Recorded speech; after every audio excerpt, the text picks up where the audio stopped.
We admire athletes because they're superheroes walking among us. The way they make laws of physics seem more like suggestions. The way they contort and push their bodies to unthinkable extremes, making magic with the same arms that for us buckle under the weight of grocery bags, with the same legs that for us turn to jelly after a few flights of stairs. When Simone Biles withdrew from her events at the Olympics, many declared it a sign of weakness. I, on the other hand, think it showed her incredible strength. She's endured sexual abuse, physical injury, unimaginable pressure. She's endured the expectation of a world that labels her the greatest, but at the same time peers ravenously through its fingers, awaiting her downfall. Simone refused to allow herself to be reduced to a means of entertainment, refused to relinquish her agency as a human being. Instead, she prioritized her safety and mental health, listening to her own body and intuition rather than the clamoring crowd. She showed us that victory is not measured by shiny metal objects.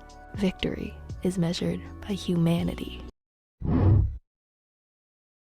This is the story of the racist parent. It's 1 AM, I'm on call for surgery, and so far it's a quiet night. Oh yeah, never use the Q word. I get a call from the emergency room asking me to see a very sick 5-year-old with appendicitis. I go down to the emergency room, I enter the patient's room, and before I can say anything, the father of the child says, "Oh, good, you're here. Can I get a coffee?" I'm a bit confused and say, "We can sort that out for you, but by the way, I'm the surgeon on call and I'm here to examine your son." After I say this, his face drops and he says some not so nice things about the color of my skin. And he demands to see a white surgeon that can operate on his son. Unfortunately for him, the entire surgical team that night, including my boss, were from ethnic minority backgrounds. After hearing this, the father picked up his child and started to leave the hospital. To remind you, this child was incredibly sick and needed urgent surgery. The father's racist beliefs was directly harming the child. The child was being denied access to treatment based purely on the ethnicity of available healthcare workers. This is part 2 of the racist parent. To recap, the racist father of the child who needed emergency surgery decided to run away from the hospital because there were no white surgeons to do the operation. But why didn't we stop him? It's complicated. In that immediate situation, neither the clinical staff nor security can physically stop the father because that would be assault. I called my boss at home to update him and then immediately contacted Child Protection Services. They organized an emergency court order and involved the police to locate the child, who was thankfully found at home. The child was brought in for emergency surgery that same night and was fine the next day. I never followed up what happened to the father, but I hope the experience changed him for the better. I never thought that I'd be that girl, like the girl who gets married to a guy that she doesn't love. But here I am. To be fair, I did love him in the beginning, but I feel like ever since we started planning our wedding, things have just gone downhill. Also, his parents are paying for the wedding, and they've made it abundantly clear that because they're paying, I basically don't have a say in anything. His mom has picked out everything, okay? My wedding dress, the flowers, the colors. It's basically her wedding now. It's not mine. And my fiance, golden boy that he is, wants to please his parents, and obviously sometimes that's at the expense of me. I've had enough of it, okay? I'm so unhappy in this, but I realize that if I break up with him, if he doesn't leave me, I have to pay for the deposits. Like, it's non-refundable. Blinded by my own unhappiness that I didn't realize he's also not happy in our engagement. But we're both playing like breakup chicken, trying to push each other to the edge, see who breaks first, see who leaves first. Except that during this whole thing, like, I've realized like how much fun we're actually having together, and it is a complete 180 to how we started. I'm trying to leave him, but I keep falling in love. And if you want to know more, You Deserve Each Other by Sarah Hogan. Did you all hear this wildness on the Olympics yesterday? I don't feel like that's the most important story. Hey, bestie. Hey, Yi. Do you want to go to the mall with me tomorrow? I can't. Sorry, I have to babysit my little sister. Oh, okay, that's all right. Okay, my mom is calling me. Bye. Bye. Ooh, my other bestie is calling. Hey, Sophie. Hey. What are you doing? Nothing really. Sophie, can I ask you something? Of course you can, Olivia. Can you spy on my other bestie, Emma, tomorrow? Of course. Is everything okay? I don't know. I asked her if she wanted to go to the mall tomorrow, and she said that she was busy babysitting her little sister. Little does she know that the last time I was at Emma's house, her sister was telling me about this birthday party her friend was holding that same day.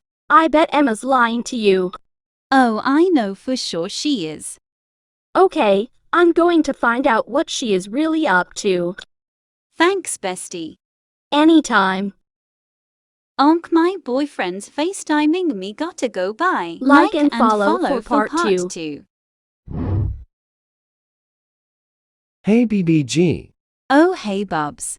I'm bored, can you come over? No sorry, I'm grounded till tomorrow. Oh okay. I'm so sorry my love. It's okay. Well then, can you come over tomorrow? No sorry, I'm babysitting my lil bro. Thinks that that's the same excuse Emma came up with. Okay. I gotta go, my mom wants me. Oh okay. Oh my god, Sophie. What? I have a feeling that Emma and Noel are getting together. How do you know that? Well, I both asked them if they wanted to hang, and they both said they're busy. Couldn't that just be a coincidence? I guess, but they came up with the same reasons. Well, what were the reasons? They both said that they had to babysit their siblings. Oh dang. Yeah. Did they say a time? Well, they both coincidentally said 4 o'clock. Okay, perfect. I'm going to go spy on them right now. Okay, good luck. Thanks. Looks for Emma. She's getting into a car. Wait, that's Noah's car. I knew it. I need to call Olivia. What's happening? You need to come over now. I'm on my way. Olivia. It's not what it looks like, I swear. It's exactly what it looks like, and you two know it. We're so sorry. I forgive you guys. What? Psych, you thought. No, we are breaking up, and Emma, I'm never talking to you again. Slay.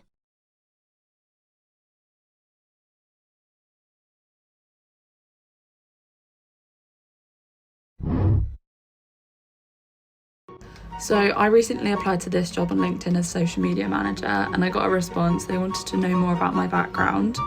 And then I got this message from the hiring manager basically saying that she didn't think I had enough experience unless I could convince her otherwise. So I thought, you know what, challenge accepted. I'm going to do something off my own back to prove that I can do this job, because I know I can do this job. And it worked. And she was like, thank you, we'd love to interview you properly. And for the interview, they basically asked me to create some content using their products. This is just a still from a video that I made for their brownies. I had the interview and they were like, you know what, let's post this on our account and see how well it does. So if you are watching this video, I need you to go straight over to Instagram at Bad Brownie Co. Blow this post up because I need this job. Look what I found at the store today! Another gnome? You can't keep getting gnomes. We have way too many. But this one is in a teacup. Oh, there is literally nothing that could make this gnome special enough to keep. Excuse you? Every gnome is special in our own special way. Did you know she could talk? No. Something that makes me special is my teacup magic. Teacup magic? Yeah! This is your magic? It is, but if you don't want me here, I can just leave right now. Will you please stay here forever? Well, if you insist, then how can I say no?